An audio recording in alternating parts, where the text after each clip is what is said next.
I just watched the new limited series Dream Productions. Is it any good? How many butter pumps will it get? Let's find out. My baby likes butter Hello, butter babies. So let's talk about Dream Productions, the new limited series from Pixar on Disney+. It takes place in the Inside Out universe and in between the events of Inside Out 1 and 2. It takes its cues from workplace comedies like The Office and Abbott Elementary. You know, the camera crew follows people around the workplace and films them in everyday work situations and in confessional moments. Only this time, the workplace is inside Riley's head and the place where all her dreams are created. Dream Productions. Yes! Dream Productions is a Hollywood-type studio that creates all the dreams Riley will experience. Sports dreams, action-adventure dreams, nightmares, etc. Envision the hustle and bustle of a typical Hollywood studio backlot with various sound stages and offices and people and golf carts running back and forth. This is exactly what Dream Productions looks like. Our main character is Paula Persimmon, a dream director who directs all of Riley's happy dreams. The only problem is Paula has lost touch with what actually makes Riley happy. She's stuck on dreams that she created when Riley was a baby and a toddler. But Riley's a tween now, and what makes her happy has changed. At Dream Productions, you're only as good as the dreams you create, and if Riley doesn't remember the dreams, or if they don't have an impact on her waking life, you can quickly find yourself demoted or kicked out of Dream Productions altogether. To help Paula transition her dreams to a more current and mature Riley, the head of Dream Productions, Gene Dewberry, Nepo babies, her nephew, Zenny, that's spelled X-E-N-I, of course, into the position of Paula's assistant director. The only problem is Zenny's ideas about dreams and how they should be created is at complete odds with Paula's. Hence, we have friction between Paula and Zenny and Paula and Gene and how best to serve not only the studio's best interest, but Riley's as well. And the show takes off from there. The truth about this show is it's inconsequential.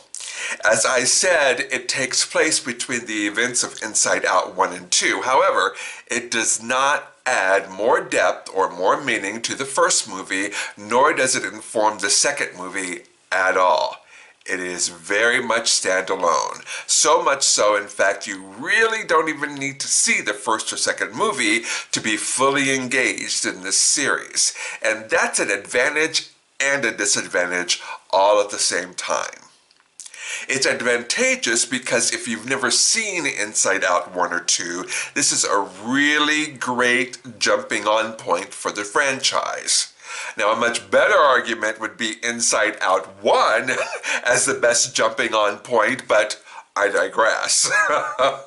This show, in my opinion, stands strong on its own two legs without the need of the two movies it shares a universe with. But therein lies the disadvantage. Dream Productions shares a universe with Inside Out 1 and 2.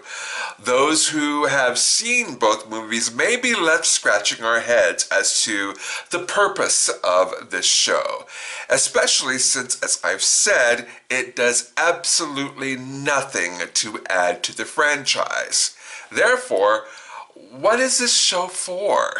Is it just a pleasant detour on our journey through Riley's life thus far? Even if that's the case, any detour will eventually either connect you back to the main road or it will dead end.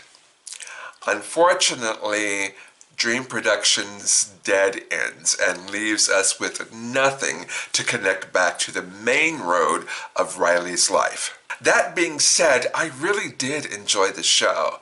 Yes, it's inconsequential as far as the main road of Riley's life, but I don't mind a good little detour. I don't mind journeys off the beaten path. I love to explore and go on miniature adventures and then head back to the main road. It may not have informed where ultimately I'll end up, but if they're good, most side trips add to the experience of the journey overall. And that's exactly what Dream Productions does. It doesn't inform the main road of Riley's experience, but it does add color and dimension to her life overall. Sure, it's standalone in nature, but I'm not mad I decided to explore for a while and then get back to the main drag of Riley's life. In fact, I can see this expanding out into other areas of Riley's existence. Much like both movies introduced various parts of Riley's mind and the characters that go along with it, there could be limited series that take deeper dives in those places we visited only briefly in the first two movies. They could be standalone in nature, or they could connect us back to the main road. Just like Riley's mind, the possibilities are endless. Now, I would hope that more often than not, these little side journeys would inform Riley's main experience. But I'm okay with every once in a while taking a trip just to explore and see what's out there. Now, as a queer person, I would be remiss not to mention Pixar scrubbed every bit of queer coding from Inside Out 2 out of this series. In this show, Riley has romantic dreams about boys, but doesn't dream about girls at all. In fact, other than her two best friends, there's really no significant or covertly romantic interactions with Riley and any other girls at all. It's all about the boys. Now, to be fair, and without spoiling anything, by the end of the show, there are really no definitive answers as far as Riley's sexuality at all. But, as I said, throughout the show, her romantic dreams are definitively heterosexual. And I'm okay with that, actually. To be sure, the left of left liberal progressive in me is mildly annoyed that there wasn't that covert queer-coded representation that was present in the second movie. But in general, I realize there is so much nuance to our sexuality. And we're talking about a preteen girl here, right? Just because as a little girl she has romantic dreams about little boys has absolutely nothing to do with where she will end up. Remember, this happens between the events of Inside Out and Inside Out 2. So much growth and evolution, both in body and mind, happen in those formative preteen years. That in this limited series her mental romantic life is heteronormative can be typical of children her age.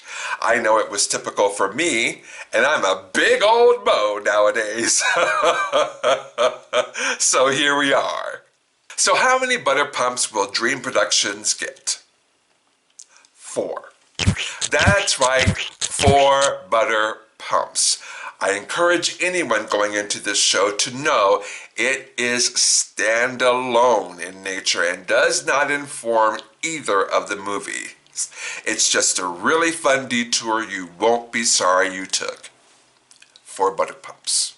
So now I turn it over to you, my beautiful butter babies.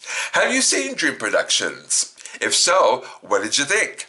How many butter pumps would you give it?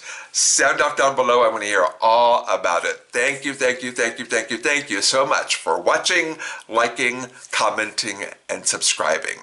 And I will see you in the next one. Bye.